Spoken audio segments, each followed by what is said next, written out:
Bueno, hace algunas semanas atrás veníamos hablando acerca de la situación en Paraguay, del chikungunya, que estaba creciendo exponencialmente los casos, que había cierta preocupación de las autoridades sanitarias y aparentemente, de acuerdo a la información que estamos manejando, la situación fue empeorando. Ya se hablan de aproximadamente 30.000 casos desde el mes de octubre del año pasado con problemas, en algunos casos con complicaciones importantes en el estado de salud de los pacientes, lo cual han motivado que se ocupen muchas camas en los hospitales públicos y también en los centros privados. Para conocer más, en primera mano, lo que está pasando allí en la hermana República del Paraguay, estamos en comunicación ya con Jorge Zárate, quien es un colega del Paraguay, a quien ya lo saludamos. Jorge, ¿qué tal? ¿Cómo le va? Buenas noches, desde Norte Grande Federal. Mara Evaristo, Miguel Alegre, los saludamos.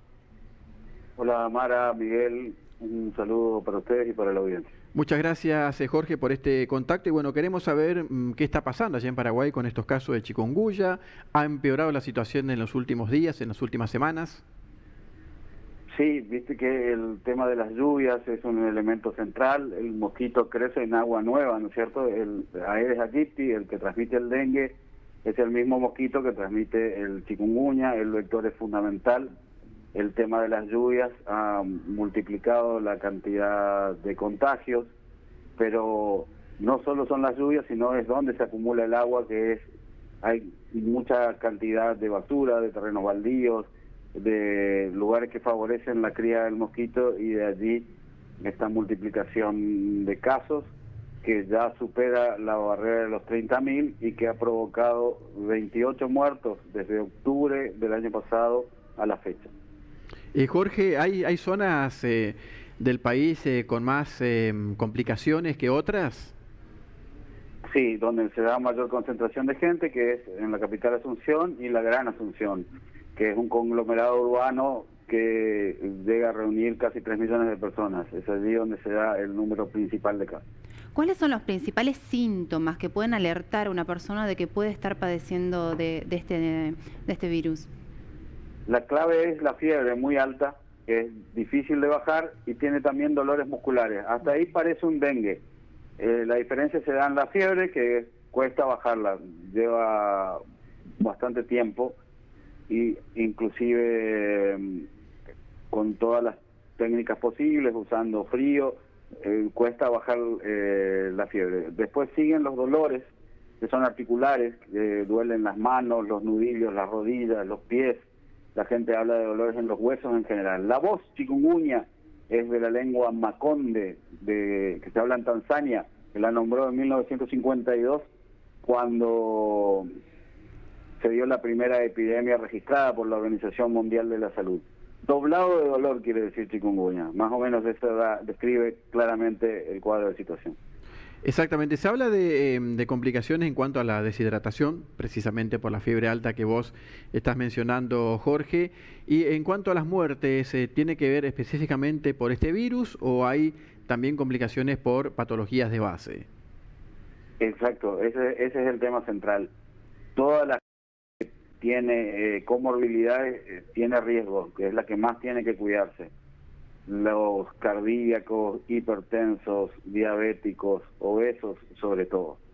¿Cómo afecta a los niños? ¿De igual manera que un adulto?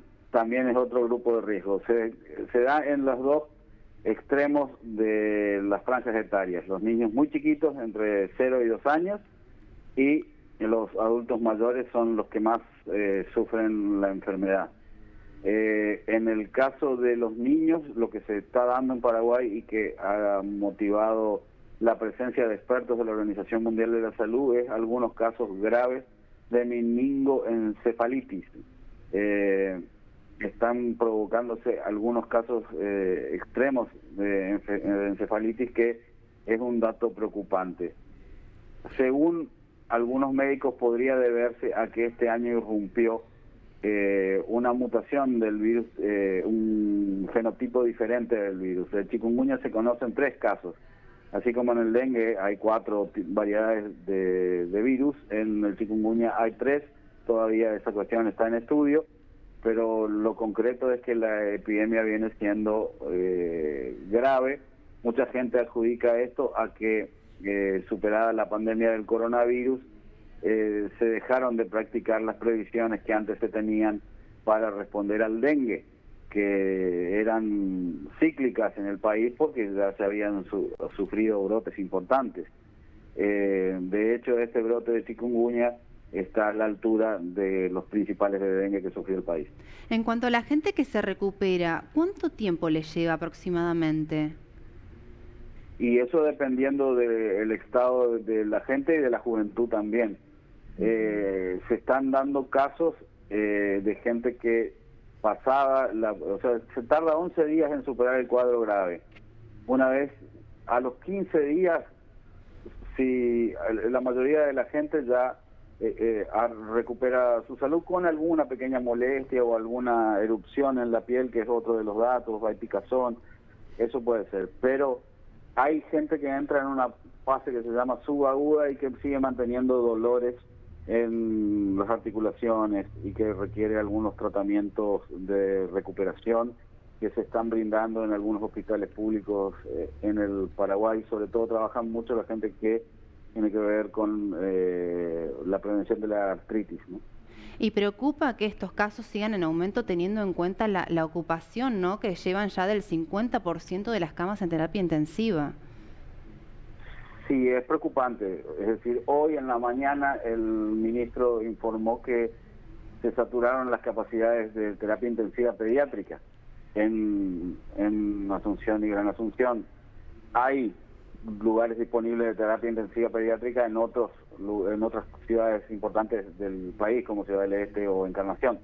Pero para darles un cuadro de situación, claro, resultó saturado el centro urbano más grande del país. Exactamente. Hay preocupación.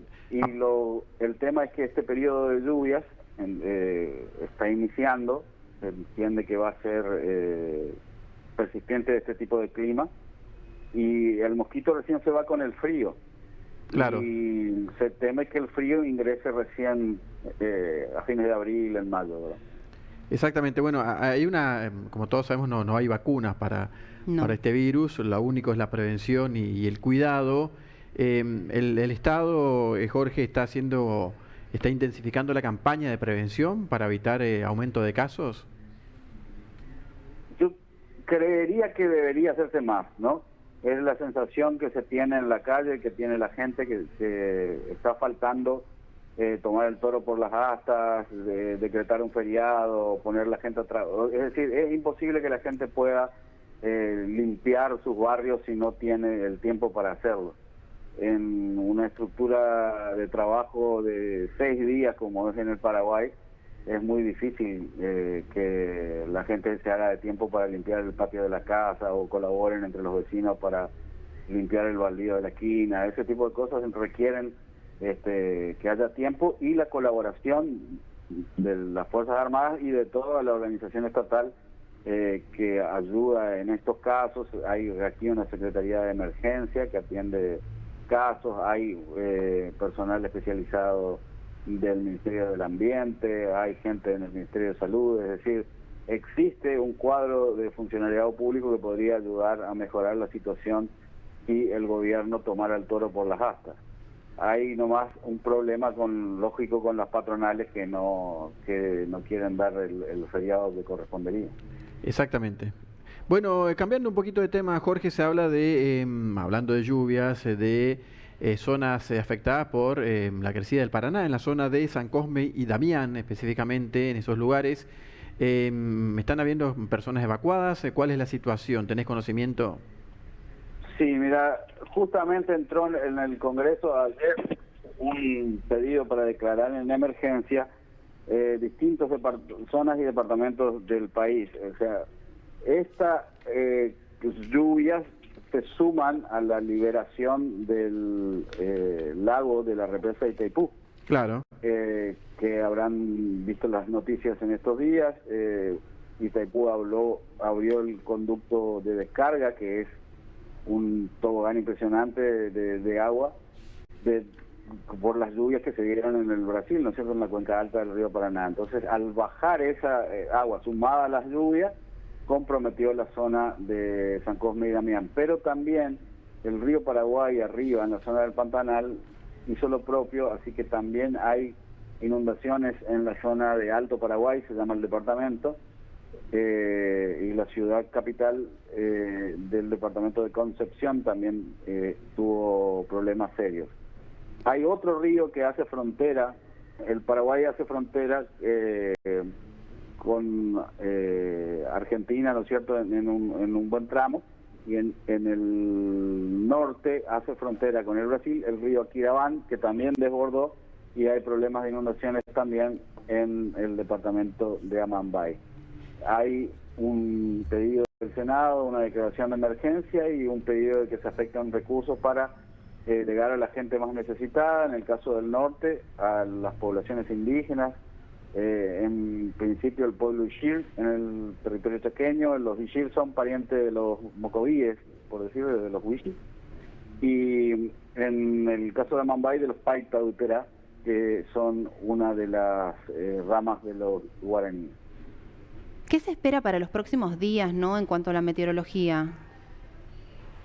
Y el pronóstico es de todas las semanas con lluvia.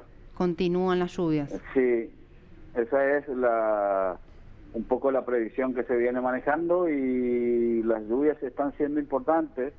Recordemos que los meteorólogos dicen que este año ingresará el Niño, es decir, va a haber agua en exceso, con los problemas que se tienen en el Paraguay, es decir, las inundaciones tienen sentido a raíz también de la grave deforestación que ha sufrido el país. Claro. Tanto en la región oriental, que es la zona de la Tierra Colorada, que es al este del río Paraguay, como el Chaco paraguayo, digamos, que es el oeste del Paraguay, donde avanza también el cambio de uso de suelo, se le dice, ¿verdad? Deforestan para ganadería o para la plantación de monocultivos.